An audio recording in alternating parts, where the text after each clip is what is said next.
Hello everyone, आज हम लोग जो है प्रयोगशाला परिचालक का जो एग्ज़ाम होने वाला है उससे रिलेटेड साइंस के जितने भी टॉपिक्स हैं उसको कवर करने की कोशिश करेंगे, जिसका वेटेज है आपका 60%। ठीक है, 100 क्वेश्चंस आने हैं आपके, जिसमें आपका 60 क्वेश्चन जो होगा आपका सिर्फ साइंस से होगा, जिसमें आप मान के चलिए कि जीव विज्ञान का जो पार्ट होगा वो सबसे ज़्यादा वहाँ पे देखने को मिलेगा। तो आज हम लोग सबसे पहले जीव विज्ञान वाला जो टॉपिक्स हैं एक एक करके हम लोग कई वीडियोस में, कितने सारे यहाँ पे देखिए आप सिलेबस है, उसके अकॉर्डिंग हम लोग कंप्लीट करेंगे धीरे धीरे। और इसके बाद हम लोग जीव विज्ञान के बाद आके जो भौतिकी और केमिस्ट्री की जो क्लासेस होंगी वो भी आगे जाके कंप्लीट करेंगे। तो वीडियो पे बने रहिएगा और चैनल को सब्सक्राइब कर लीजिएगा ताकि आने वाले जो वीडियोस होंगे आपके अपडेट आपको मिलते रहेंगे। इसमें जितना भी हम लोग पढ़ेंगे वो आप मान के चलिए बहुत इम्पॉर्टेंट होने वाला है। इसमें जो सिलेबस दिया है उसके अकॉर्डिंग क्या है, 10th लेवल का जो एग्ज़ाम होगा, ठीक है, तो 9वीं और 10वीं की जो साइंस की बुक है उसको हम लोग पढ़ेंगे तो वो काफ़ी हो जाएगा, ऐसा कहा गया है उसमें। तो हम लोग कोशिश करेंगे कि उस लेवल में पढ़े तो सही, लेकिन उसमें जो कुछ इम्पॉर्टेंट ऐसे जो फैक्ट्स होते हैं जो अक्सर एग्ज़ाम में पूछ लिए जाते हैं वो बुक्स में जनरली नहीं दिए होते हैं, और साथ ही साथ बुक्स को पढ़ना काफ़ी लेंदी हो जाता है। इसलिए हम लोग इसमें टॉपिक वाइज इसको हम लोग पढ़ने की कोशिश करेंगे। तो चैनल पे बने रहिएगा और चलते हैं, हम लोग आज जीव विज्ञान की क्लास को स्टार्ट करते हैं। तो इसमें हम लोग सबसे पहले जीवधारियों का जो वर्गीकरण है वो वाला जो चैप्टर है उसको वहाँ से स्टार्ट हम लोग आज करते हैं। तो चलिए स्टार्ट करते हैं इस चैप्टर को। ये इकाई 1 होगा, यूनिट 1 होगा। इसके साथ साथ हम लोग आगे देखते जाएंगे और जैसे जैसे टॉपिक बढ़ते जाएंगे उसमें इंपॉर्टेंट फैक्ट्स हैं वो हम लोग डील करते जाएंगे। तो पहला यहाँ पे देखते हैं कि अरस्तु नाम के एक वैज्ञानिक हुए। अरस्तु नाम के जो वैज्ञानिक हुए उन्होंने क्या किया कि उन्होंने दो शाखाओं का जो नामकरण किया है, और जो है उसके नाम से ही वो चीज़ें चालू हुई हैं, इसलिए उनका नाम वहाँ पे आता है। जैसे अरस्तु द्वारा समस्त जीवों को दो समूहों में विभाजित किया गया था, जंतु समूह और वनस्पति समूह। ठीक है, कई जगह पे देखने को मिलता है कि उन्होंने 3 समूहों में विभाजित किया था। एक हो गया आपका जंतु समूह, दूसरा वनस्पति समूह, और तीसरा होता है आपका मानव। ठीक है, उन्होंने 3 समूहों में भी डिवाइड किया गया था, कई बुक में ऐसा देखने को हमको मिलता है। तो जंतु से अलग रखा गया था उन्होंने, उनके द्वारा मानव को। ठीक है, उसके बाद हम लोग को देखने को मिलता है कैरोलस लिनियस। इन्होंने अपनी बुक एक लिखी थी सिस्टेमा नेचुरी। ये क्वेश्चन में पूछ लिया जाता है कि लिनियस द्वारा जो है कौन सी बुक लिखी गई थी, वो है आपका सिस्टेमा नेचुरी। तो इसीलिए जो लिनियस थे उन्होंने जीवधारियों को दो जगतों में विभाजित किया था, एक पादप जगत और दूसरा जंतु जगत। सेम अरस्तु के भांति ही मान सकते हैं, लेकिन इनका जो विभाजन था वो काफ़ी ज़्यादा अच्छा माना जाता है। ठीक है, तो टैक्सोनॉमी के जो जनक हैं वो कहलाते हैं आपके कैरोलस लिनियस। ठीक है, लिनियस को ही वर्गीकरण की जो दो प्रणाली शुरू की उसी से ही आधुनिक वर्गीकरण प्रणाली की नींव पड़ी, इसलिए उन्हें आधुनिक वर्गीकरण का जो है पिता यानी फादर ऑफ मॉडर्न टैक्सोनॉमी कहा जाता है। लेकिन ध्यान रखेंगे अब अरस्तु जो है, अरस्तु ने ही सबसे पहले जो है जो जीव विज्ञान यानी जीव विज्ञान नाम दिया, और साथ ही साथ इन्होंने जो है जीव विज्ञान तो नाम दिया ही दिया, उसके साथ ही साथ जंतु विज्ञान का भी नामकरण इनके द्वारा ही रखा गया है। इसलिए अरस्तु को ही क्या बोला जाता है, जीव विज्ञान के जनक बोले जाते हैं, या फादर ऑफ आपका बायोलॉजी, या क्या बोल सकते हैं, फादर ऑफ जूलॉजी भी इनको ही कहा जाता है। ठीक है, बायोलॉजी हो या जूलॉजी हो, इन दोनों को नाम जो किन्होंने दिया था, अरस्तु ने दिया था, ध्यान रखेंगे। ठीक है, और मॉडर्न टेक्सोनॉमी के जो फादर कहला जाते हैं वो है आपके कैरोलस लिनियस। तो जीवधारियों का 5 जगत में जो है वर्गीकरण किया गया था, 5 किंगडम क्लासिफिकेशन ऑफ ऑर्गेनिज्म। ठीक है, परंपरागत जो द्विजगत वर्गीकरण जो है उसका स्थान जो है अंततः हिटकर द्वारा जो है 1969 में प्रस्तावित 5 जगत प्रणाली ने ले लिया। क्या किया था, जो कैरोलस लिनियस थे उन्होंने द्विनाम पद्धति या द्विजगत पद्धति से स्टार्ट किया था, लेकिन उससे आगे बढ़ के ये 1965 में दिया गया था, है ना। ठीक है, ये जो है 1965 में दिया गया था, और ये जो है 1969 में जो है विटकर ने जो 5 जगत वाली जो प्रणाली है वो लेके आए थे, जिसमें क्लासिफिकेशन आप देख सकते हैं। जैसे उसमें 5 जगत वर्गीकरण में सबसे पहला आता है आपका मोनेरल ग्रुप। मोनेरल ग्रुप में कौन आते थे, आपके प्रोकैरियोटिक जीव, जो जैसे एक कोशिकी जीव जो होते हैं, सरल एक कोशिकी जीव, है ना, सरल और एक कोशिकी जीव, जैसे उनको क्या किया गया, उनको मोनेरल ग्रुप में रखा गया है। प्रोकैरियोटिक बोलते हैं सरल एक कोशिकी जीव को। जैसे जीवाणु हो गया, साइनोबैक्टीरिया हो गया, आर्कीबैक्टीरिया हो गया, ये सभी जो है इसमें शामिल हैं। तंतुमय जीवाणु भी इसी जगत में आते हैं। तो ये जो ये प्रारंभिक एज के जो प्रोकैरियोटिक जो जीव थे ना, उनको मोनेरा ग्रुप में रखा गया था। देखते हैं सेकंड आपका आता है प्रतिष्ठा। प्रतिष्ठा में इस जगत में क्या है, विविध प्रकार के एक कोशिकीय जीव तो थे, लेकिन क्या है, ये जलीय जीव थे जो यूकैरियोटिक थे, यानी विकसित जीव। एक कोशिकीय होने के बाद भी इनकी जो कोशिका होती है वो विकसित होती है, तो इनको यूकैरियोटिक कहा जाता है। इसके आगे देखेंगे हम लोग दोनों में डिफरेंस क्या होते हैं। तो सम्मिलित किया गया था। ये प्रायः क्या होते हैं, जलीय जीव होते हैं जो प्रतिष्ठा वर्ग में आते हैं। पादप एवं जंतु के बीच स्थित युग्लिना एक इसी जगत में आता है। यह 2 प्रकार की जीवन पद्धति प्रदर्शित करता है, सूर्य के प्रकाश से स्वपोषी एवं प्रकाश के अभाव में इतर पोषित। इसके अंतर्गत साधारणतः प्रोटोजोआ आते हैं। तो प्रोटिस्टा वर्ग में जो है प्रोटोजोआ के जो वर्ग के आते हैं। और यहाँ पे देखो युग्लिना दिया हुआ है, युग्लिना वर्ड है ना, यग्लिना बोल दिया या युग्लिना बोल देंगे। इसको जो है पादप, ठीक है, और जंतु जगत के बीच की कड़ी बोला जाता है, क्योंकि युग्लिना में ऐसे गुण पाए जाते हैं, जब वो प्रकाश की उपस्थिति में होता है तो उसमें क्लोरोफिल पाया जाता है, जिसकी वजह से वह प्रकाश की उपस्थिति में प्रकाश संश्लेषण कर सकता है और स्वयं का भोजन बना सकता है। लेकिन जब उसको प्रकाश नहीं मिलता तो वो क्या करता है, दूसरे जीव पर निर्भर होता है और उसी जीव से क्या है, अपना पोषण कर लेता है। जैसे मनुष्य जो है दूसरे जीवों पर डिपेंडेंट है, या तो वो पौधे पर डिपेंडेंट होता है या आपके किसी भी जीव जंतु को खा के वो अपना पेट भरता है, इस तरीके से, है ना। वो खुद का भोजन जैसे मनुष्य नहीं बना सकता वैसा, बट जो है युग्लिना जो है दोनों कर सकता है।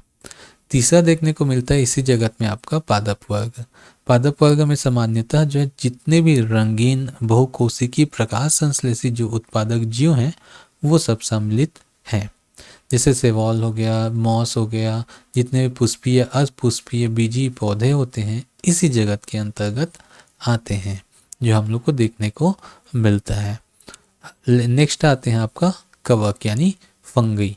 ठीक है, फंगी क्या है, इस जगत में यूकैरियोटिक होते हैं पहला चीज तो, और ये परपोषी होते हैं। ध्यान देंगे, ये यूकैरियोटिक जीव होते हैं और परपोषी जीवधारी होते हैं। इनमें क्या है, जिसमें अवशोषण द्वारा पोषण होता है। ये जनरली मृतोपजीवी होते हैं, यानी दूसरे जो जीव होते हैं उनके मरणोपरांत जो है ये उसमें से पोषण लेते हैं और खुद का पोषण करते हैं, वो कवक होते हैं। कवक के आपके उदाहरण देखने को कई मिल जाते हैं आपका, जिसमें एक सबसे फेमस उदाहरण है आपका कुकुरमुत्ता, जिसको मशरूम कहा जाता है। इनकी जो कोशिका भित्ति होती है वो काइटिन नामक जटिल शर्करा से बनी होती है। ध्यान देंगे, ये परजीवी होते हैं या मृतोपजीवी होते हैं, यानी दूसरे पे डिपेंडेंट होते हैं, खुद से भोजन नहीं बना सकते। कुछ प्रमुख फैक्ट यहाँ पे देख सकते हैं हम लोग, जैसे जीवों के नामकरण से द्विनाम पद्धति जो चला है आपका, है ना, जिसमें आपका जो नाम होता है किसी भी जीव जंतु का, जैसे आपका मेंढक का ले लिया, ठीक है, मेंढक का नाम होता है आपका, वैज्ञानिक नाम होता है आपका राना टिग्रीना। ठीक है, हमको देखने को मिलता है इसका वैज्ञानिक नाम है राना टिग्रीना, जिसमें जो राना होता है वो किसको दर्शाता है, आपका वंश के नाम को, और जो टिग्रीना होता है वो आपका स्पीसीज यानी जाति के नाम को दर्शाता है। ठीक है, इसी पद्धति के नाम से हम लोग जितना भी देखते हैं, जितना भी जीवों का जो नाम है वो इसी द्विनाम पद्धति पे देखने को मिलता है। जैसे आपका मनुष्य का हो गया होमो सेपियंस, तो होमो उसका वंश हो जाता है और उसकी जाति क्या है, सेपियंस है। तो इस तरीके से इनका नाम देखने को मिलता है। तो 1753 में कैरोलस लिनियस ने क्या किया था, इन्हें वैज्ञानिक नहीं, वर्गीकी का जो जन्मदाता भी इनको कहा जाता है, ठीक है, बट मॉडर्न वर्गीकी नहीं ना ध्यान देंगे, है ना, सॉरी मॉडर्न वर्गीकी नहीं, मतलब ये क्या, हाँ मॉडर्न वर्गीकी की जन्मदाता है आपके कैरोलस लिनियस। और एंशियन जो वर्गीकी सबसे पहले जो दिया गया था वो क्या, किसके द्वारा दिया गया था, आपका अरस्तु के द्वारा दिया गया था। लेकिन ध्यान रखेंगे वर्गीकी की जन्मदाता आपको नाम आएगा तो कैरोलस लिनियस को आप जो है वहाँ पे लिख सकते हैं, ठीक। Father of modern taxonomy. इस पद्धति के अनुसार प्रत्येक जीवधारी का जो नाम है वो लैटिन भाषा के दो शब्दों से मिलकर बना हुआ है, जैसे मैंने बताया है ना, जिसमें वंश और दूसरा जो शब्द होता है वो जाति होता है, जिसका फर्स्ट लेटर जैसे यहाँ पे राणा लिखा है ना, तो ये जो फर्स्ट लेटर होगा कैपिटल में होगा, टिग्रीना का टी जो है फर्स्ट कैपिटल लेटर जो होगा वो भी आपका लेटर जो है टिग्रीना, ठीक है, तो वो पहला लेटर जो होगा वो कैपिटल में होता है। वंश तथा जाति के नाम उस वैज्ञानिक के नाम पे लिखा जाता है जिसने सबसे पहले उस जाति को खोजा था या जिसने इस जाति को सबसे पहले वर्तमान नाम प्रदान किया था। जैसे मानव का वैज्ञानिक नाम हमने देखा था होमो सेपियंस, लिन, ठीक है, जो लिन जो थे इन्होंने क्या किया गया था, इन्होंने ही इस जाति को खोजा था, इसलिए लिन का नाम वहाँ पे जुड़ जाता है। तो वास्तव में होमो उसके वंश का नाम है तथा सेपियंस जो है उसकी जाति है। तो लिन वास्तव में लीनियस शब्द का संक्षिप्त रूप है, ठीक है, लीनियस जो शब्द का वो संक्षिप्त रूप है। इसका अर्थ यह है कि सबसे पहले लीनियस ने इस जाति को होमो सेपियंस नाम दिया था या उससे पुकारा था।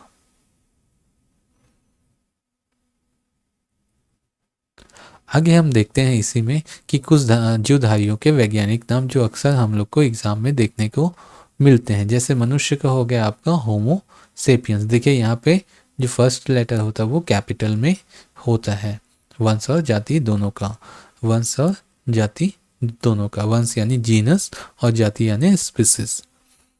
वैसे ही मेंढक का होता है आपका राना टिग्रीना, बिल्ली का होता है फेलिस डोमेस्टिका। ध्यान देंगे डोमेस्टिक एनिमल है इसलिए डोमेस्टिका यहाँ पे वर्ड जुड़ा है। इस तरीके से हम लोग थोड़ा सा इसको याद कर लेंगे, है ना। कुत्ता का जो क्या होता है डॉग का कैनिस फैमिलियस, ठीक है, ये फैमिलियस होते हैं, एकदम घुलनशील होते हैं, मिलनसार होते हैं, फैमिलियस होते हैं इसलिए, और इनके जो दांत होते हैं वो कैनिन्स जो होते हैं काफ़ी विकसित होते हैं इसलिए कैनिस फैमिलियस, ठीक है। इसको याद करने का एक तरीका हम लोग यहाँ पे ले लेते हैं ना। गाय का देखते हैं, गाय जो है इंडिया में होती है इसलिए इंडिकस, है ना, इंडिया में है तो इंडिकस। और बॉस, ठीक है, सभी जो इंडियन होते हैं उसको बॉस मानते हैं इसलिए बॉस इंडिकस। ध्यान देंगे ये सिर्फ याद करने के लिए हम लोग यहाँ पे छोटा सा ट्रिक की तरह इसको यूज़ कर रहे हैं, उसका कोई उससे लेना देना नहीं है। मुस्का डोमेस्टिका, ये भी डोमेस्टिक जो है आपका हाउस फ्लाई, जो मक्खी होती है ना हाउस फ्लाई घर में पाई जाती है इसलिए डोमेस्टिका हो गया। और मुस्का, ठीक है, मुस्काते रहता है हमेशा, ठीक। आम का हो गया मैंगो से हो गया मैग्नीफेरा, ठीक है, मैग्नीफेरा इंडिया में पाया जाता है इसलिए इंडिका, ठीक। चलिए गेहूं का जो होता है आपका, सॉरी ये धान भी है ना, ठीक है, ओराइजा सटाइवा, ओराइजा सटाइवा। वैसे ही गेहूं का हो गया आपका ट्रिकिकम ऑस्टियम, ठीक है, ट्रिकिकम ऑस्टियम। मटर जो होता है ये मटर है ना, ये मटन नहीं मटर होगा, मटर। पी का होता है आपका पीजम सटाइवम, पीजम सटाइवम। जनरली देखने को हमको मिलता है जो पादप वर्ग की जो चीज़ें होती हैं जिनमें बीज वगैरह होता है ना उसमें सटाइवम या सटाइवा एस्टियम ये जो वर्ड हैं अक्सर देखने को मिलते हैं। एरिस्टिनम देखो यहाँ पे चना का हो गया, सरसों का कॉम्पोस्ट्रीज, ठीक है, कॉम्पेस्ट्रिस, ठीक है, इसका सरसों का। तो ये थोड़ा सा यहाँ पे देखने को कॉमन अपने को मिलेगा, इससे हम लोग लॉजिकली देख पाएंगे, लगा पाएंगे आसानी से। मटर को पी बोलते हैं तो पीसम, ठीक है, चना सीजर, और ये आपका सरसों हो गया बेरासी का कॉम्पेस्टियस, ठीक है। अब आते हैं हम लोग नेक्स्ट टॉपिक में, कोशिका विभाजन, ठीक है। कोशिका को बोलते हैं सेल, और उसका जो विज्ञान है आपका कोशिका विज्ञान, जिसको इंग्लिश में बोला जाता है आपका साइटोलॉजी। इंग्लिश में बोला जाता है इसको, कोशिका विज्ञान को बोला जाता है साइटोलॉजी। तो साइटोलॉजी में क्या पढ़ते हैं, कोशिका का विज्ञान जो होता है, कोशिका के बारे में हम लोग पढ़ते हैं। तो कोशिका जो है बेसिकली एक देखेंगे, कोशिका जो बनी होती है, ऐसा हमने कई बार इसका एग्जाम में या कहीं पुस्तक वगैरह में देखा होगा, एक ऐसा कोशिका बना होता है। इसके अंदर में छोटे छोटे और पार्ट्स जो हैं आपके ऑर्गेनेल्स बोलते हैं, यानी हिंदी याद नहीं आ रहा, वो अभी देखेंगे, इसमें मिल जाएगा हम देखो, ठीक है, ऑर्गेनेल्स बोलते हैं इसको। और ये जो कोशिका होती है, इसका जो बाहरी दीवार होता है ना, वो जो है एक झिल्ली से घिरा होता है, ठीक है। और ये जो झिल्ली से घिरा होने के बाद इसके अंदर में थोड़ा सा अंदर में पानी होता है।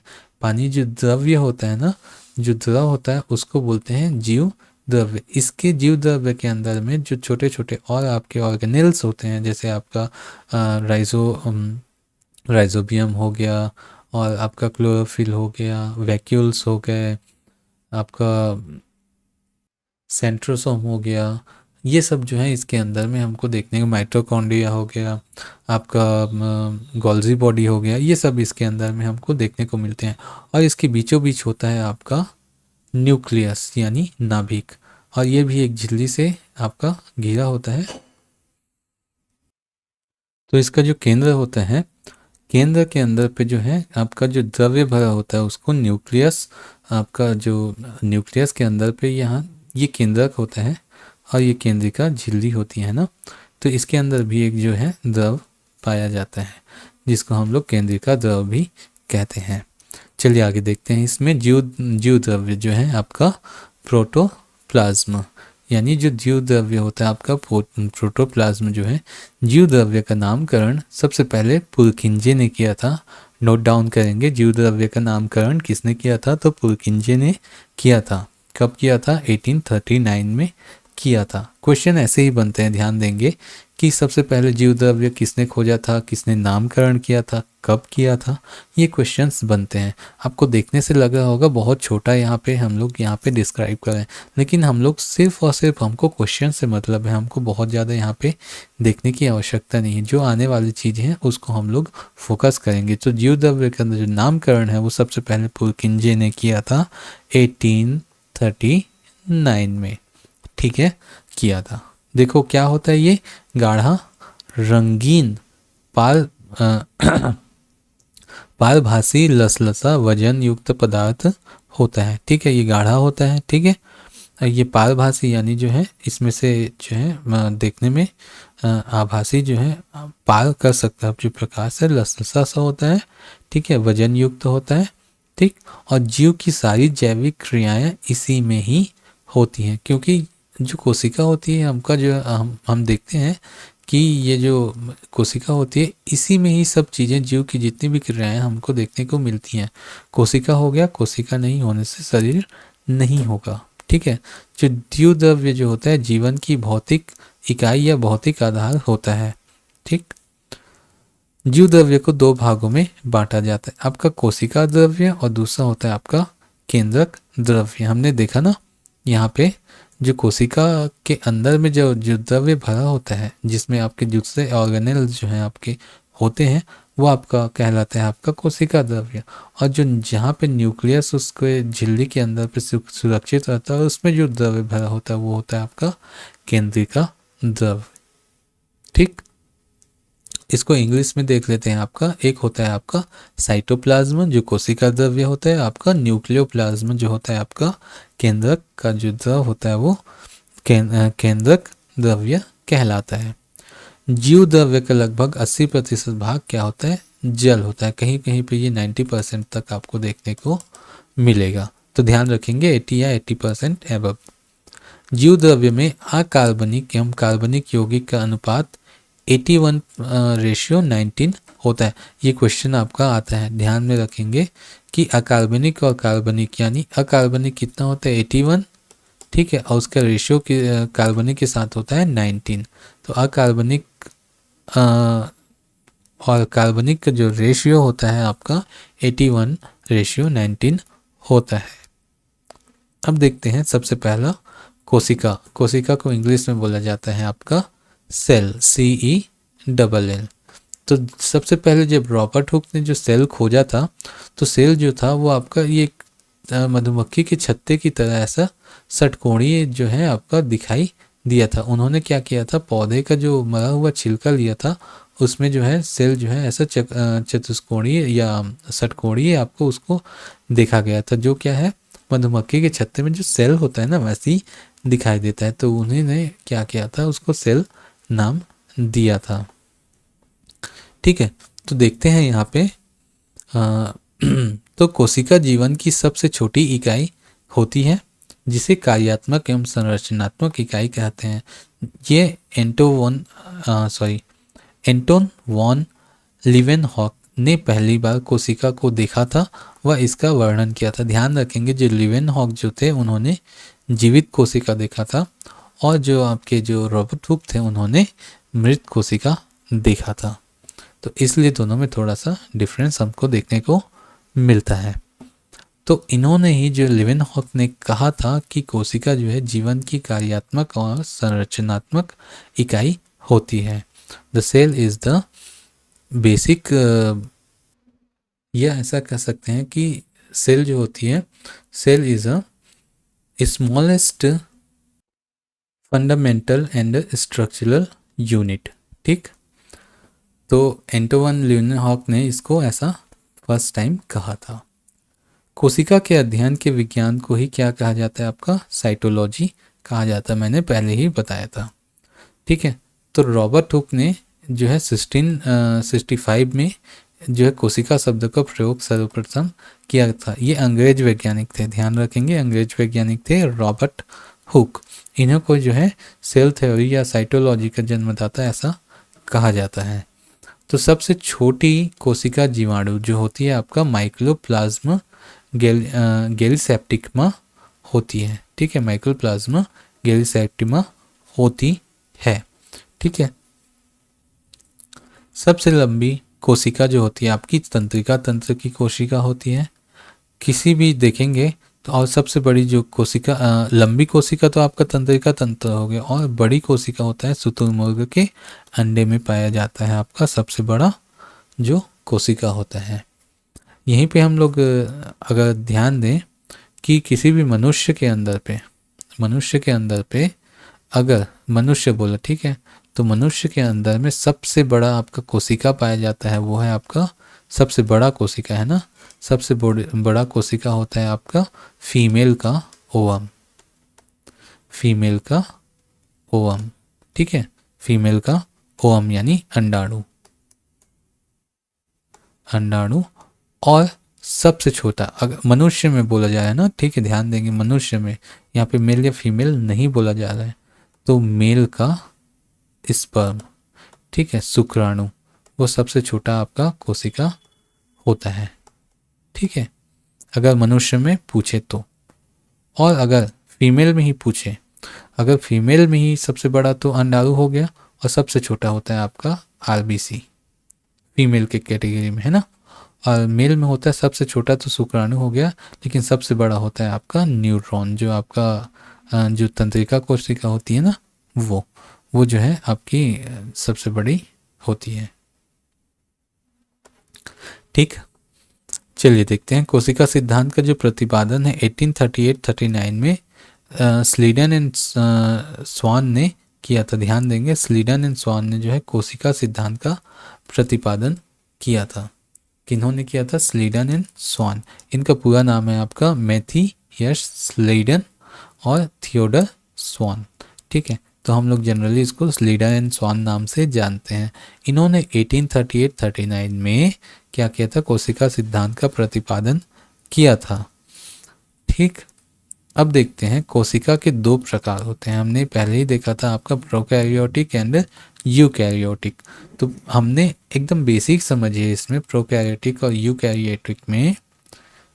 प्रोकैरियोटिक मतलब पहले का, प्रो मतलब हो गया पहले का, ठीक है। जो जो पहले, जब सबसे पहले जो कोशिका का जन्म हुआ उस समय में आप जानते हैं कि जो कोशिका जन्मेगा वो बहुत ज़्यादा विकसित नहीं होगा, ठीक। उसमें अंदर में जो ऑर्गेनेल्स पाए जाएंगे वो भी नाम मात्र के होंगे। तो सरल और एक कोशिकीय जीव सबसे पहले वहाँ पे उत्पन्न हुए थे। वो जितने भी एक कोशिकीय जीव हैं प्रोकैरियोटिक में आते हैं। और जैसे ही उनका विकास हुआ उसके अंदर पे कोशिका के अंदर में जो है विकास हुआ, तो बहुकोशिकी, एक कोशिकी एवं बहुकोशिकी जितने भी जीव थे वो आपके यूकैरियोटिक में आ गए। ये क्या थे, काफ़ी विकसित थे और इनके अंदर पे जो डीएनए आरएनए वो बहुत ज़्यादा स्पष्ट रूप से पाया जाता है। साथ ही साथ इसके अंदर में जो ऑर्गेनेल्स होते हैं आपके वो भी स्पष्ट रूप से अधिक मात्रा में पाए जाते हैं एवं विकसित होते हैं।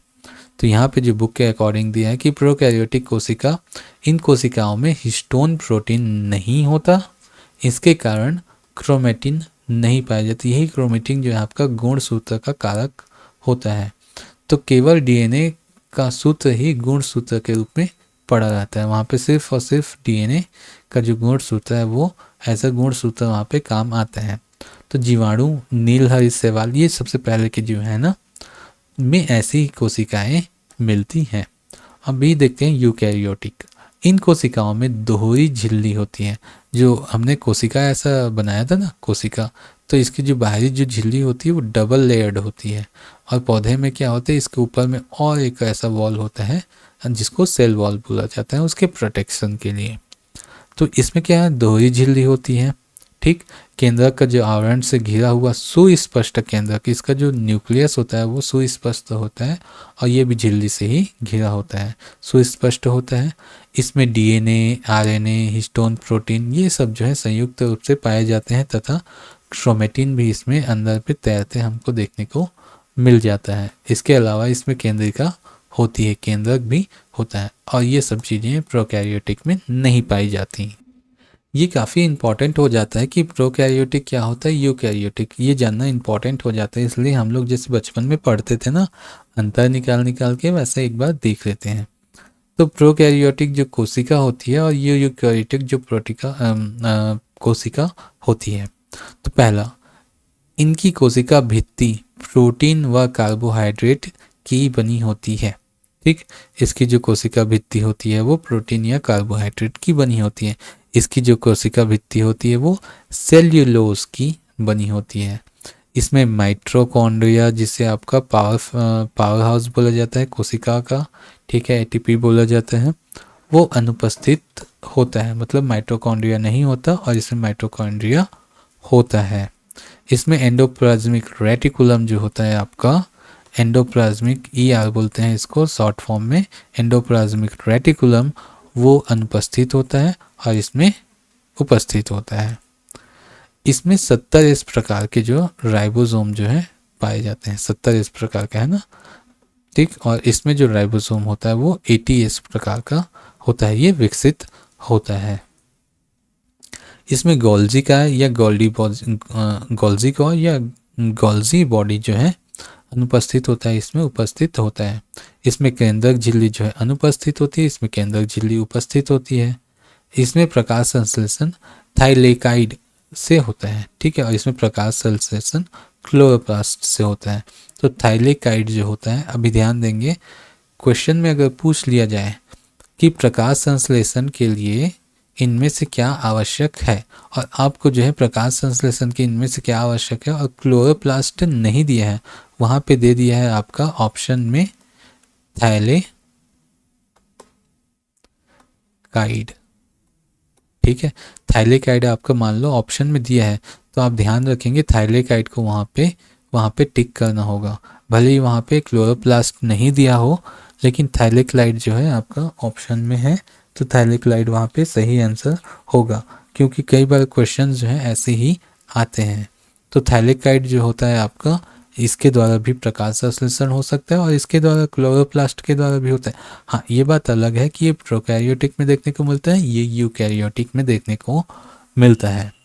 इनमें कोशिका विभाजन जो है अर्धसूत्रीय प्रकार का होता है और इसमें जो अर्धसूत्रीय विभाजन या समसूत्री प्रकार, दोनों प्रकार के यहाँ पे देखने को विभाजन, कोशिका विभाजन देखने को मिलता है। ओवरऑल आपका जो प्रोकैरियोटिक है वो काफ़ी सरल होता है और जो है कम विकसित होता है, और ये जो है आपका यूकैरियोटिक जटिल और अधिक विकसित होता है। अब देखते हैं कोशिका के कुछ मुख्य भाग। तो कोशिका के सबसे ऊपर में जो बाहरी आवरण पाया जाता है, ठीक है, कोशिका के बाहर में जो उसकी रक्षा के लिए एक बाहरी आवरण पाया जाता है उसको बोलते हैं आपका कोशिका भित्ति। भित्ति मतलब होता है दीवाल, दीवाल यानी वॉल, और सेल के लिए पाया जाता है इसलिए इसको इंग्लिश में बोलते हैं सेल वॉल। तो पहला फैक्ट इसमें देखते हैं, यह केवल पादप कोशिका में पाई जाती है। क्यों? क्योंकि पादप जो होते हैं मूवेबल नहीं होते, एक ही जगह पे स्थिर होते हैं, पहला चीज, और उनके जो सेल्स होते हैं उनको अधिक रक्षा की आवश्यकता होती है, ठीक है। बहुत सारे जीव जंतुओं से, कीड़े मकोड़ों से या और अन्य चीज़ों की वजह से उनके जो सेल्स होते हैं वो ज़्यादा क्या बोलते हैं, उनको अधिक सुरक्षा की आवश्यकता होती है, इसलिए सेल वॉल पौधों में पाया जाता है, ना कि मूवेबल जो जीव जंतु होते हैं उनमें, ठीक। यह सेल्यूलोज का बना होता है, ध्यान देंगे।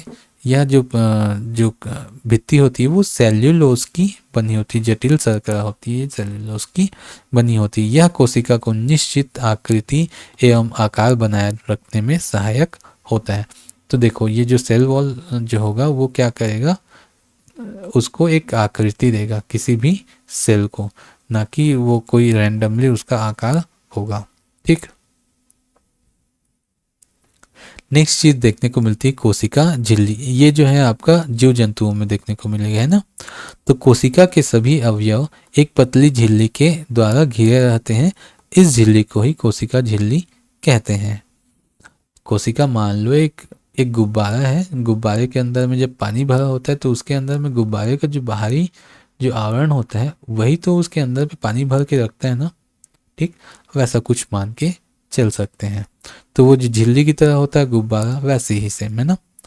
तो यह अर्ध पारगम्य झिल्ली होती है। अर्ध पारगम्य मतलब ये जो झिल्ली होती है ये डिसाइड कर सकती है कि इसके अंदर, इस झिल्ली से कोई अंदर प्रवेश कर सकता है कि नहीं, और इसमें से कोई चीज़ जो है बाहर जा सकती है या नहीं। उसमें जो होल्स होते हैं या पोर्स होते हैं वही डिसाइड करते हैं कि कोई चीज़ अंदर आ सकता है या नहीं, या बाहर जा सकता है या नहीं। वही बोला है ना, इसका मुख्य कार्य अंदर जाने वाले एवं अंदर से बाहर आने वाले पदार्थों का निर्धारण करना तथा कोशिका झिल्ली जो है लिपिड की बनी होती है, ध्यान देंगे। कोशिका झिल्ली लिपिड की बनी होती है और सेल वॉल यानी कोशिका जो भित्ति होती है वो सेल्यूलोज जटिल शर्करा जो होता है उससे बना होता है। और अगर आपको पूछ दिया जाए कि इनमें से कौन ज़्यादा कठोर होगा या ज़्यादा हार्ड होगा, तो कोशिका भित्ति ज़्यादा हार्ड होगी, क्योंकि ये पादपों में पाई जाती है और मनुष्य या जीव जंतुओं में कोशिका झिल्ली पाई जाती है। नेक्स्ट आपका ऑर्गेनेल जो है आपका सेंट्रोसोम। सेंट्रोसोम यानी तारक काय, ये काफ़ी इंपॉर्टेंट होता है, ध्यान में रखेंगे। तो इसकी खोज सबसे पहले बोबेरी ने की। क्वेश्चन बनता है ऐसा कि सेंट्रोसोम की खोज किसने की, तो बोबेरी ने इसकी खोज की। दूसरा, यह केवल जंतु कोशिकाओं में पाया जाता है, ध्यान देंगे। ये भी चीज़ें अब नोट डाउन करेंगे कि पादप कोशिकाओं में तारक काय जो सेंट्रोसोम होता है वो नहीं पाया जाता। नेक्स्ट आता है आपका ER, इसको स्मॉल में बोल देते हैं, शॉर्ट फॉर्म में बोलते हैं ER, एंडोप्लाज्मिक रेटिकुलम, ठीक है। एंडोप्लाज्मिक रेटिकुलम जिसको हिंदी में अंतःप्रद्रवी जालिका कहा जाता है या अंतःद्रवी जालिका कहा जाता है। काफ़ी कठिन हो जाता है तो इंग्लिश में याद रखेंगे। पहला चीज, ये यूकैरियोटिक कोशिकाओं में कोशिका द्रव्य में, ठीक। देखो ये प्रोकैरियोटिक में नहीं पाया जाएगा, हमने अंतर में देखा था, है ना। तो यूकैरियोटिक कोशिकाओं में कोशिका द्रव्य के अंदर में ऐसा सेल, ये सेल झिल्ली है आपका, ठीक है, आपका कोशिका झिल्ली, इसके अंदर पे ये जो द्रव भरा होता है ना, उसके अंदर पे ये जो एंडोप्लाज्मिक रेटिकुलम है वो पाए जाते हैं। पहला देखते हैं कि ये जो है द्रव में चपटे आपस में जुड़े हुए एवं थैली युक्त छोटी छोटी क्या होती है, नलिकावत जालिका तंत्र बिखरा रहता है। ये ऐसा इस तरीके से इसमें देखने को ये मिलता है। ठीक है, पतली पतली होती है, छोटी होती हैं और जालिका के समान होती हैं, जो अंतःप्रदिपयी जालिका में बिखरी हुई होती हैं। इसके अलावा ये जो राइबोसोम्स जो होते हैं उसमें जो है क्या बोलते हैं, जो खुरदुरी राइबोसोम होती है, ठीक है, उसमें देखने को ये मिलता है। तो जिस अंतःप्रदिपयी जालिका में राइबोसोम मिलते हैं उसे खुरदुरी अंतःप्रदिपयी जालिका भी कहते हैं। ठीक है, राइबोसोम की अनुपस्थिति में अंतःप्रदिपयी जालिका चिकनी लगती है, अतः इसे चिकनी अंतःप्रदिपयी जालिका कहते हैं। यानी कुल मिला के ऐसा देखें, जो एंडोप्लाज्मिक रेटिकुलम है ना, उसमें अगर राइबोसोम चिपके हुए हैं तो वो खुरदुरे हो जाते हैं, और कुछ ऐसे एंडोप्लाज्मिक रेटिकुलम होते हैं उसमें राइबोसोम चिपके हुए नहीं होते, तो वो क्या है, चिकने होते हैं। बस इतना ही। ठीक, अब देखते हैं राइबोसोम। राइबोसोम क्या होता है?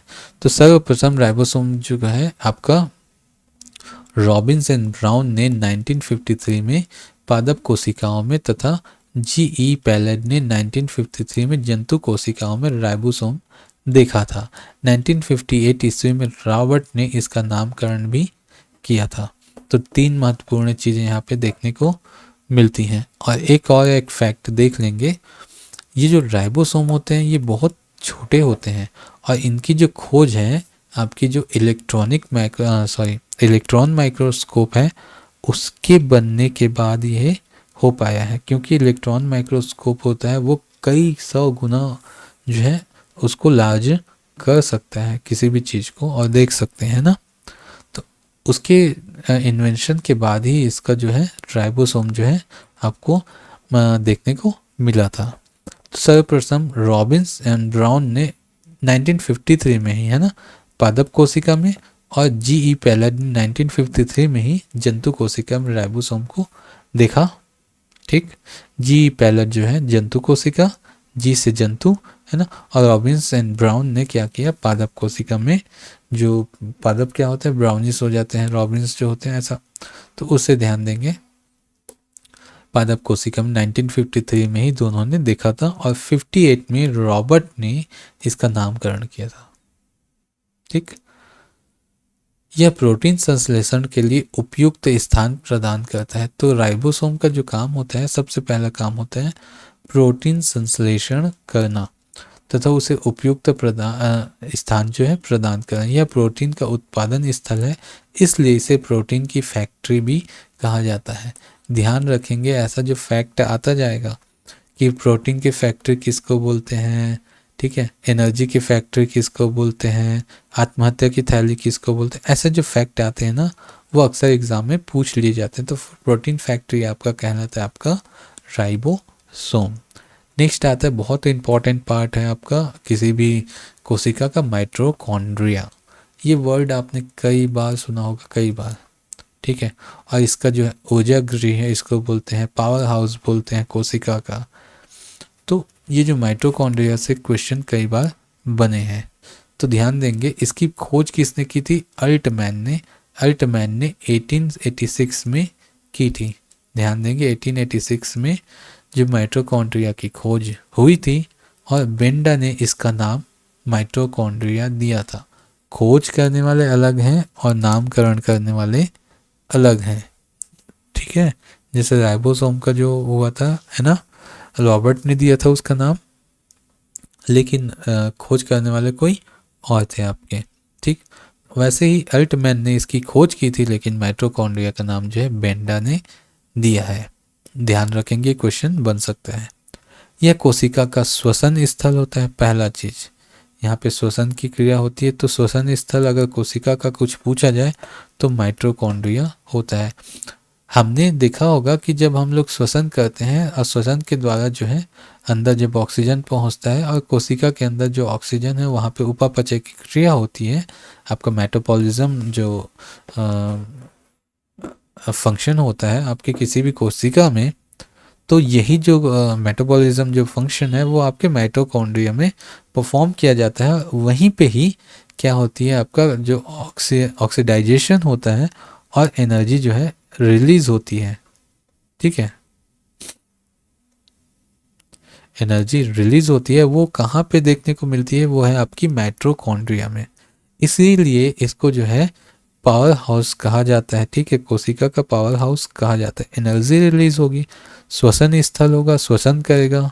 ठीक है, वहाँ पे ही एनर्जी रिलीज होती है, ऑक्सीडेशन यहाँ पे ही जो क्रिया होती है वो परफॉर्म होती है। इसीलिए काफ़ी मात्रा में यहाँ ऊर्जा प्राप्त होती है। यही चीज़ यहाँ पे दिया गया है, तो ये फैक्ट हमेशा याद रखेंगे। नेक्स्ट आता है आपका गोल्जी बॉडी। ठीक है, गोल्जी बॉडी को जो है आपका ट्रैफिक पुलिस ऑफ सेल कहा जाता है। ये फैक्ट याद रखेंगे। तो इसकी खोज जो है कैमिलिनो गोल्जी ने की थी। ठीक, नाम से अब इसमें क्या कोई बहुत ज़्यादा याद करने वाली चीज़ नहीं है। कैमिलो गोल्जी, ठीक है, क्वेश्चन अगर पूछ दिया तो याद हो जाएगा। इस वैज्ञानिक ने किया था, इसलिए गोल्जी गॉय या गोल्जी बॉडी इसको इंग्लिश में कह देते हैं। तो सूक्ष्म नलिकाओं के समूह एवं थैलियों का बना होता है और इसको ट्रैफिक पुलिस कहा जाता है, क्योंकि यही जो गोल्जी का होता है ना, ये निर्धारित करता है कि कुछ चीज़ें अगर बॉडी में सेल में आती हैं तो कौन सी चीज़ें आएंगी और कौन सी चीज़ें जो है सेल से बाहर जाएंगी। तो इसका जो ट्रांसफ़र वाला जो काम वगैरह रहता है ना, वो गोल्जी कॉर्ड जो है करता है। ये तस्तरी नुमा जो होता है आपका जो सेल होता है, उसमें तस्तरी नुमा ऐसा देखने को हमको मिलता है। नेक्स्ट आता है आपका लाइजोसोम। ठीक है, सबसे पहले लाइजोसोम के लिए एक वर्ड याद रखेंगे, आत्महत्या की थैली। ठीक है, ये क्या करता है एक्चुअल में, आत्महत्या की थैली इसको इसलिए बोला जाता है, जो कोशिका होती है ना, कोशिका के अंदर में जो कुछ ऐसे तत्व जिनको कोशिका को जो है नष्ट कर देना चाहिए, तो उसका निर्धारण कौन करता है, लाइसोसोम। और वो जो चीज़ें होती हैं, जो खराब चीज़ें होती हैं, उन चीज़ों को नष्ट करने का काम है आपका लाइसोसोम का। लेकिन कभी कभी ऐसा होता है कि लाइसोसोम उस कोशिका में उपस्थित जो दूसरे ऑर्गेनेल्स होते हैं उनको ही नष्ट कर देता है, या उसी कोशिका को जो है नष्ट कर देता है, कुछ बीमारियों के कारण या कुछ चीज़ों में डिसफंक्शन होने के कारण ऐसा देखने को मिलता है। इसीलिए लाइसोसोम को जो है आत्महत्या की थैली भी कहा जाता है। देखो, पहला चीज़ तो वो अपशिष्ट पदार्थों को खत्म कर रहा है, लेकिन कभी कभी आत्महत्या की थैली इसलिए बोल देते हैं क्योंकि वो कोशिका को भी खत्म कर देता है। तो इसकी खोज जो है डी डुवे नामक वैज्ञानिक ने की थी, पहला चीज।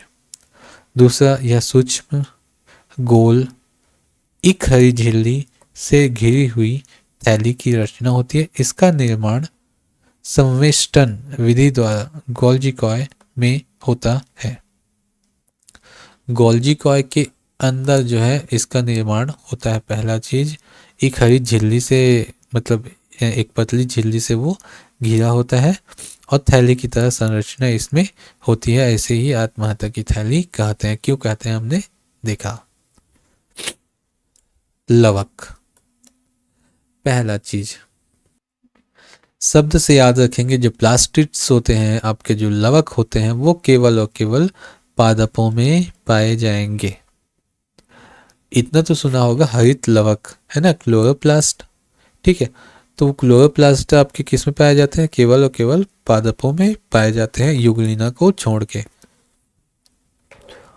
तो ये जो लवक होते हैं करीबन 3 प्रकार से हमको देखने को मिलते हैं। ये 3 प्रकार के होते हैं। पहला होता है आपका हरित लवक, जो प्रकाश संश्लेषण की क्रिया में जो है क्या करता है, आपका प्रकाश की उपस्थिति में जो संचित जो भोजन होता है उसमें क्या करता है, वहाँ पे भोजन बनाता है। जो खनिज तत्व, पानी, कार्बन डाइऑक्साइड आदि की उपस्थिति में जो है वो क्या करता है, उसको कार्बोहाइड्रेट में कन्वर्ट करता है। यानी जो हरित लवक होता है किसी भी पौधे का क्या होता है, आपका किचन होता है। ठीक है, रसोई घर इसको बोला जाता है किसी पौधे का। क्यों, क्योंकि यहाँ पे खाना बनाता है वो, है ना। दूसरा अवर्णी लवक, ये अवर्णी लवक जिसको ल्यूकोप्लास्ट बोलते हैं, इसमें कोई रंग नहीं होता और रंगहीन भाग कहाँ पे देखने को जनरली मिलता है? पौधे के जड़ों में। ठीक है, ये पौधे की जड़ों में जो लवक पाए जाते हैं वो अवर्णी लवक होते हैं। ठीक, और तीसरा होता है आपका वर्णी लवक। वर्णी लवक सामान्यतः लाल, नारंगी, पीले या चटकीले।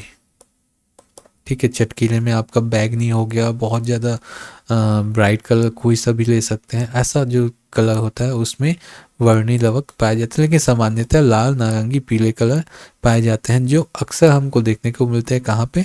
फूलों में। और इसके होने का कारण भी है, ये जो रंग होते हैं क्या करते हैं, जो मच्छर मक्खी होते हैं या जो बीज होते हैं आपके, मधुमक्खी होते हैं, उनको आकर्षित करने का कार्य करता है। जब ये जो बीज वगैरह होते हैं वो आकर्षित होते हैं तो इसी के, इन्हीं मच्छर मक्खियों बीज वगैरह के द्वारा क्या होता है, जो प्रजनन की क्रिया होती है आपके पौधों में वो संपन्न हो पाती हैं। ये क्या करते हैं, जो परागकण होते हैं वो एक जगह से दूसरे जगह में उसको ट्रांसफ़र करते हैं, उनके पैरों में चिपक के वो ट्रांसफ़र हो जाते हैं। अगर वो आकर्षित नहीं कर पाए तो जो पौधे जो है निषेचन या प्रजनन जो है वो नहीं हो पाएगा उनमें, है ना। अब देखने को मिलता है वैक्यूल्स। वैक्यूल्स मतलब वैकेंट जगह। ठीक है, किसी भी जो कोशिका होती है, कोशिका के अंदर में कुछ रिक्तियां होती हैं, कुछ खाली जगह होती हैं। यह काली जगह जो है आपके पादप कोशिका में ज़्यादा बड़ी होती हैं और जंतु कोशिका में न के बराबर छोटी होती हैं। और ये जो वैक्यूल्स होते हैं वो अपना जो जगह बदलते रहते हैं जंतु कोशिका में, लेकिन ये यहाँ पे जो पादप कोशिका में बहुत बड़ी होती हैं, इसलिए ये थोड़ी सी स्थायी देखने को मिल जाती हैं। ठीक है, तो ये जो कोशिका होती है, पहली चीज़ ये निर्जीव संरचना होती है। ठीक है, बीच का खाली स्थान बोल सकते हैं वैक्यूल्स, है ना, रसधानी। तो इसमें तरल पदार्थ जो है भरा होता है। जंतु कोशिका में यह अनेक व बहुत छोटी छोटी होती हैं, बहुत सारी होती हैं छोटी छोटी, परंतु पादप कोशिका में यह कोशिका का 90% जो है स्थान घेरती है, यानी काफ़ी बड़ी जगह घेरती है और बड़ी सी होती है। रसधानी एकल झिल्ली आवृत्ति होती है जिसमें टोनोप्लास्ट कहते हैं। अमीबा में संकुचन से रसधानी उत्सर्जन के लिए महत्वपूर्ण है। तो अभी अमीबा में जब उत्सर्जन कहाँ से होता है ये पूछ दिया जाए तो अमीबा में जो उत्सर्जन होता है वो वैक्यूल्स यानी रसधानी से होता है। ठीक है, और पौधों में भी ये वैक्यूल्स जो है उत्सर्जन के लिए क्या बोलते हैं, उत्तरदायी होते हैं। केंद्रक यानी न्यूक्लियस जो कोशिका के बीचों बीच पाई जाती है। तो रॉबर्ट ब्राउन ने केंद्रक की खोज की थी। ठीक, रॉबर्ट ब्राउन ने केंद्रक की खोज की थी। यह कोशिका का सबसे प्रमुख अंग होता है। यह कोशिका के प्रबंधन के समान कार्य करता है, अतः इसे कोशिका का दिमाग भी कहा जाता है। ठीक है, कोशिका का जो दिमाग होता है ना, कोशिका का दिमाग या सेल ब्रेन जो है आपका कहा जाता है किसको, केंद्रक यानी न्यूक्लियस को सेल ब्रेन या कोशिका का दिमाग कहा जाता है, क्योंकि ये पूरी कोशिका का प्रबंधन यही करता है। केंद्रक के द्रव में धागे नुमा पदार्थ जाल के रूप में बिखरे दिखाई देते हैं, इसी को ही क्रोमेटिन बोलते हैं। और यही क्रोमेटिन जो है डीएनए संरचना में जो धागा होता है ना, ऐसा डीएनए देखा होगा आपने, ऐसा ऐसा ऐसा रहता है ना, सॉरी ऐसा डीएनए बनता है, देखे होंगे, है ना। तो डीएनए जो ऐसा बना रहता है उसको ऐसा ऐसा देखे होंगे, ये गलत मैंने बना दिया, मेरे को याद नहीं आ रहा कैसा है ये ऐसा कुछ रहता है ना, सांप की तरह ऐसा लिपटा हुआ रहता है। तो ये जो डीएनए में जो धागे होते हैं ना, वही वो क्रोमेटिन के बने होते हैं। ठीक, कोशिका विभाजन के समय क्रोमेटिन जो है सिकुड़कर अनेक मोटे व छोटे धागों में संगठित हो जाते हैं तथा इन धागों को गुणसूत्र कहते हैं ना। जो गुणसूत्र होता है ना, एक्स वाई ठीक है, जो आपका किसी भी दैहिक गुण या लैंगिक गुण के लिए निर्धारण के लिए आवश्यक होते हैं। एक्स वाई जो गुणसूत्र वही जो बनते हैं आपके क्रोमेटिन से बनते हैं। प्रत्येक जाति की जीवधारियों में सभी कोशिकाओं के केंद्रक में गुणसूत्र की संख्या निश्चित होती है। ध्यान देंगे, गुणसूत्र की संख्या निश्चित होती है। जैसे मानव में 23 जोड़ी जो है गुणसूत्र पाए जाते हैं। 23 जोड़ी है ना, तो 23 जोड़ी यानी टोटल गुणसूत्र देखने को मिलेंगे 46। ठीक है, तो यहाँ पे ध्यान देंगे जो आपके 22 जोड़ शुरू के जो 22 जोड़ होते हैं उसको दैहिक, और लास्ट का जो एक गुणसूत्र होता है उसको लैंगिक गुणसूत्र कहते हैं। ध्यान देंगे, 22 जो शुरुआती जोड़े होते हैं उसको बोला जाता है आपका दैहिक गुणसूत्र। क्यों? क्योंकि माता पिता से जो संतति उत्पन्न होती है उसमें जो दैहिक गुण, उसकी लंबाई, कद, काठी, नाक, मुंह, चेहरा, उसका रंग, जो भी चीज़ें आप देखने को मिलता है वो उसके माता पिता के समान होता है। तो वही जो गुणसूत्र, जो 22 जोड़े गुणसूत्र यानी टोटल आपके 44 जो आपके जो गुणसूत्र होते हैं उसके जिम्मेदार होते हैं। और आखिरी का जो 23वां जोड़ी जो गुणसूत्र होते हैं यानी 2 गुणसूत्र, यानी आपके मेल में, ठीक है, ध्यान दें कि यहाँ पे ही कंप्लीट कर लेते हैं, मेल और फीमेल। ठीक है, गुणसूत्र 2 प्रकार के होते हैं, एक्स और वाई। तो मेल में जो 23वां जोड़ा होता है वो एक्स और वाई होता है, और फीमेल में केवल एक्स और एक्स होता है।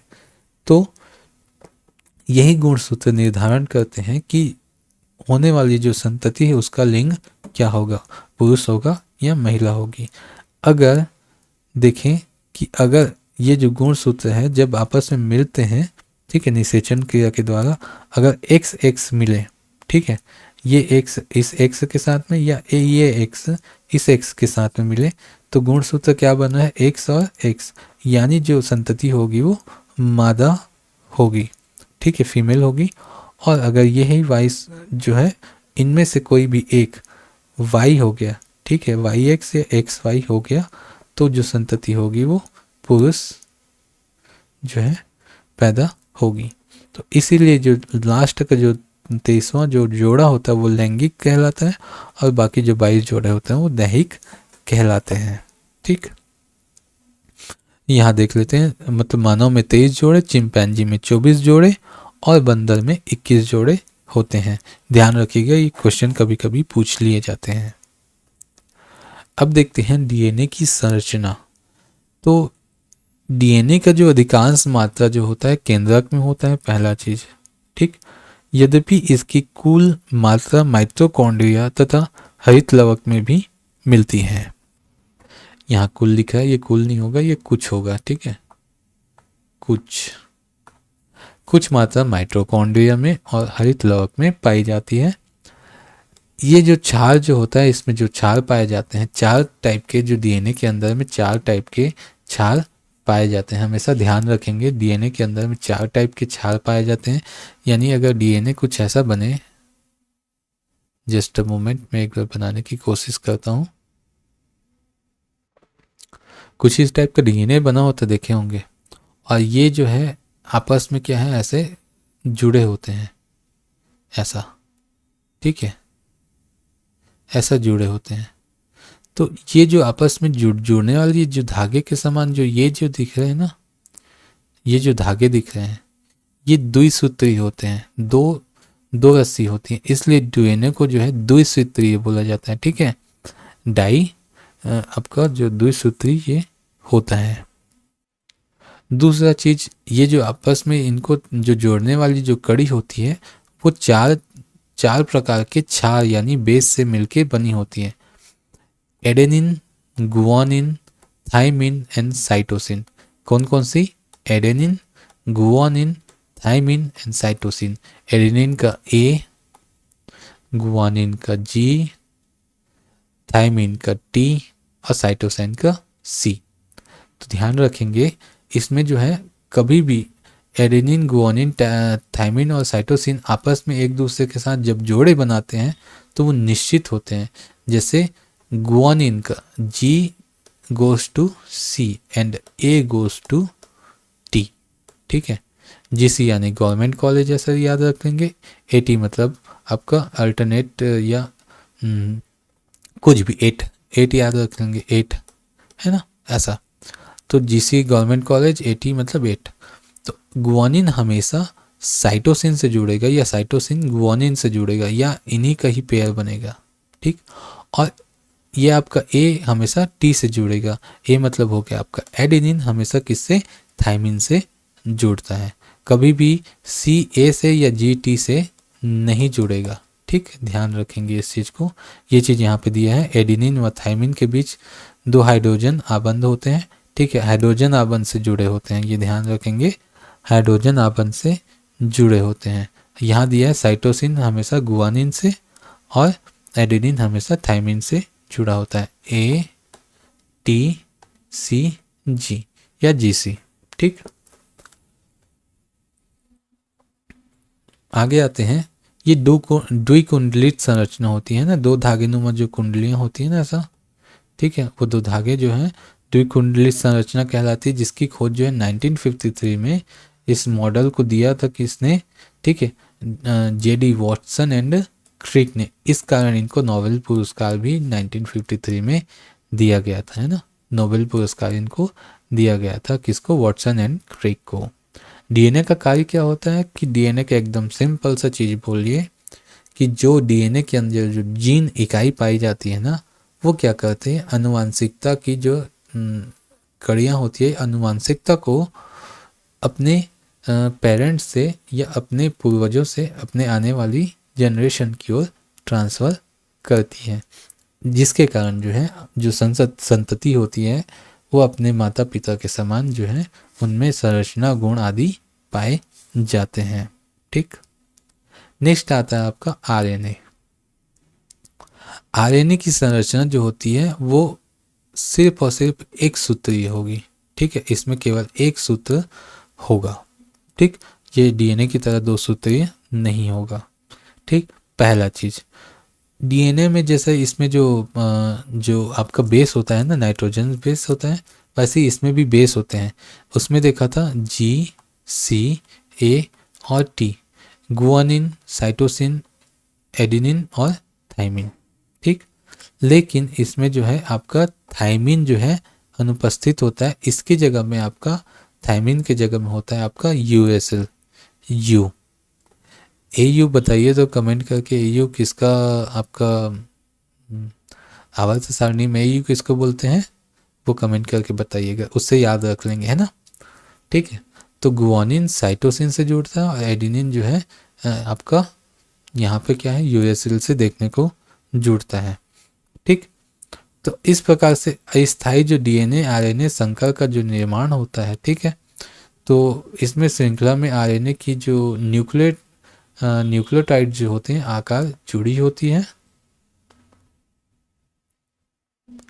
और इसमें थाइमिन के स्थान में यूरेसिल होता है। इस कुछ समय बाद जो आरएनए की जो समजात श्रृंखला अलग हो जाती है, ठीक है, वो अलग चीज़ है। हाँ चलिए देखते हैं, इसमें आरएनए के 3 प्रकार होते हैं, आर आरएनए, टी आरएनए और एम आरएनए। आर का हो गया राइबोसोमल आरएनए, टी का हो गया ट्रांसफर आरएनए और एम का हो गया आपका मैसेंजर आरएनए, ठीक है। अब हम देखेंगे कि कोशिका का विभाजन कैसे रहता है जनरली, है ना, सेल डिवीज़न कैसे होता है। तो सेल डिवीज़न जो है सर्वप्रथम जो है 1855 में विरचाओ नाम ने देखा था, ठीक है। विचार करेंगे कि सेल डिवीज़न कैसा होता है, तो इसलिए विरचाओ ने क्या किया, 1855 में सर्वप्रथम सेल विभाजन की जो सिद्धांत थी उसको दिया था, है ना। सेल विभाजन कैसा होता है वो बताया था। विरचाओ ने 1855 में सेल डिवीज़न का विचार किया था, ऐसा याद कर लीजिएगा। तो कोशिका विभाजन को 3 भागों में डिवाइड किया गया है, आपका असूत्रीय, समसूत्रीय और अर्धसूत्रीय, जिसमें सूत्र ही नहीं होता, समान सूत्र होते हैं ये और आधा सूत्र होता है, ठीक है, ठीक। एमिटोसिस, मीटोसिस एंड मियोसिस, ठीक है। इसमें असूत्रीय जो विभाजन होता है ना, इसमें जनरली क्या होता है कि यह विभाजन अविकसित कोशिकाओं में होता है। ठीक है, अवर्ड से याद रखेंगे। ठीक है, अविकसित कोशिकाओं में होता है, जैसे जीवाणु, नील हरित शैवाल, ईस्ट, अमीबा, प्रोटोजोआ आदि।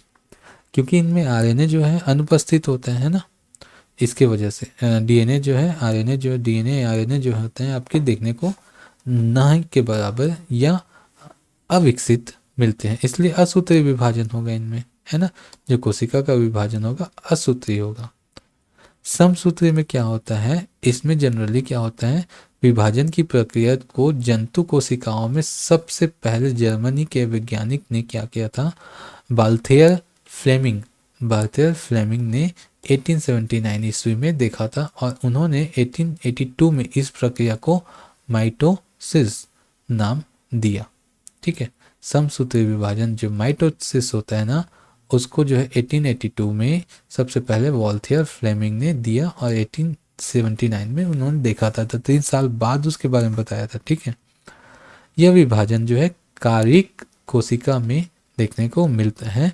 तो अध्ययन की सुविधा के अनुसार समसूत्रीय विभाजन को 5 भागों में हमको देखने को मिलता है, क्योंकि ये समसूत्रीय विभाजन इंपॉर्टेंट होता है, इसके 5 और अलग अलग पार्ट हमको देखने को मिलते हैं। एक होता है आपका interphase, prophase, metaphase, anaphase and telophase. ठीक है, interphase, prophase, metaphase, anaphase and telophase. इस विभाजन के फलस्वरूप एक जनक कोशिका से 2 संतति कोशिका का निर्माण होता है, और प्रत्येक संतति कोशिका में गुणसूत्र की संख्या जनक कोशिका के बराबर होती है, इसलिए सम बोलते हैं ना, समसूत्रीय। ठीक है, समसूत्रीय। ठीक, इसमें जो गुणसूत्र जो होते हैं, सूत्र जो होते हैं, वो समान मात्रा में 2 भागों में बांट दिए जाते हैं, और वो अपने जो जनक कोशिका होते हैं उसके बराबर होते हैं। मान लो यहाँ पे 4 कोशिका हुए, गुणसूत्र हुए, तो जो ये 4 जो है जब डिवाइड होगा तो इसमें भी 4 और इसमें भी 4 होगा, इससे समान हो जाएगा, है ना। तो ये जो समसूत्रीय विभाजन है उसमें ऐसा होता है। और अर्धसूत्रीय वाले में क्या होता है, इसमें फॉर्मर एंड मुरे ने इसका जो अर्धसूत्रीय विभाजन जो है मियोसिस का जो सिद्धांत दिया था, तो अर्धसूत्रीय विभाजन की खोज जो है सर्वप्रथम बीजमैन ने की थी, और इसका जो कोशिका का जो विभाजन का नाम जो दिया था उसने फार्मर एंड मुरे ने दिया था, बीजमैन ने इसकी खोज की थी। लेकिन इसका सर्वप्रथम विस्तृत अध्ययन स्ट्रासबर्गर ने 1888 में किया था। देखिए, क्वेश्चन ये ऐसी जगह से ही बनते हैं कि अर्धसूत्रीय विभाजन का जो है नाम किसने दिया, तो फॉर्मर एंड मुरे ने। सबसे पहले देखा किसने, खोजा किसने, तो बीजमैन ने। और इसका जो विस्तृत अध्ययन किसने किया, स्ट्रासबर्गर ने किया था। तो यह विभाजन जो है जनन कोशिकाओं में होता है, पहला चीज वो तो होता ही है। तो अर्धसूत्रीय विभाजन को 2 चरणों में देखा जा सकता है, अर्धसूत्रीय विभाजन 1 एवं 2। तो अर्धसूत्रीय विभाजन 1 में क्या होता है, गुणसूत्रों की संख्या आधी रह जाती है, इसलिए इसे न्यूकार्य विभाजन यानी रिडक्शन डिवीजन भी कहते हैं। अर्धसूत्रीय मतलब मान लो यहाँ पे 4 सूत्र हैं, तो विभाजित होके 2 और 2 में रह जाएगी। ठीक, 2 और 2 में रह जाएगी, आधी हो जाएगी, तो न्यूनकार्य यानी रिडक्शन हो गया, छोटा हो गया ना। और दूसरा जो अर्धसूत्रीय विभाजन के 4 अवस्थाएं और होती हैं इसी के अंदर पे, तो प्रोफेज, मेटाफेज, एनाफेज, टेलोफेज, सब उसमें आपको देखने को मिला था समसूत्री में। और प्रोफेज जो होता है सबसे लंबी प्रवस्था होती है, जो इम्पोर्टेंट था इसमें। चलिए अब देखते हैं पादप कोशिका और जंतु कोशिका में क्या क्या अंतर देखने को मिलता है। तो हमने जैसे कोशिका विभाजन के समय या कोशिका के बारे में पढ़ते पढ़ते देखा था कि कोशिका भित्ति जो होती है, सेल वॉल जो होता है, वो किस में पाया जाएगा, पादप कोशिका में, ना कि जंतु कोशिका में। पहला चीज, लवक जो होगा आपका पादप कोशिकाओं में पाया जाता है, रंगीन जो होता है पादप कोशिका होती है, ना कि जो आपकी जीव कोशिका या जंतु कोशिका है ना। इसमें सेंट्रोसोम किस में होता है, सेंट्रोसोम जो है आपका जीव जंतुओं में होता है, ना कि पादप में। ठीक, वैसे ही वैक्यूल्स जो होते हैं आपके, वैक्यूल्स जो होते हैं पादप कोशिका में 90% स्थान घेरता है, इसलिए ये जो है काफ़ी बड़ा होता है, और इसमें वैक्यूल बहुत छोटी और बिखरी हुई और अनिश्चित होती है। इसका आकार लगभग आयताकार होता है। हाँ, ये सबसे इम्पोर्टेंट, ध्यान देंगे। इसमें जो कोशिका जो बनती है ना, उसका आकार लगभग आयताकार और ये जो है गोलाकार वृत्ताकार देखने को मिलता है। और डीएनए और आरएनए में कुछ मुख्य अंतर देखते हैं। पढ़ते समय हमने देखा था, है ना। तो डीएनए का सबसे पहला मैंने नाम नहीं बताया था उस समय, डाईऑक्सी न्यूक्लिक एसिड। ठीक है, डाईऑक्सी न्यूक्लिक एसिड इसका होता है आपका डीएनए का। तो इसमें जो है डाईऑक्सी राइबोस शर्करा होती है और इसमें केवल राइबोस शर्करा होती है। इसमें बेस जो है आपका adenine, guanine, thymine and cytosine का होता है। इसमें जो है साइटोसिन की जगह में क्या हो जाता है आपका, सॉरी थायमिन की जगह में क्या हो जाता है आपका यूरेसिल देखने को मिलता है।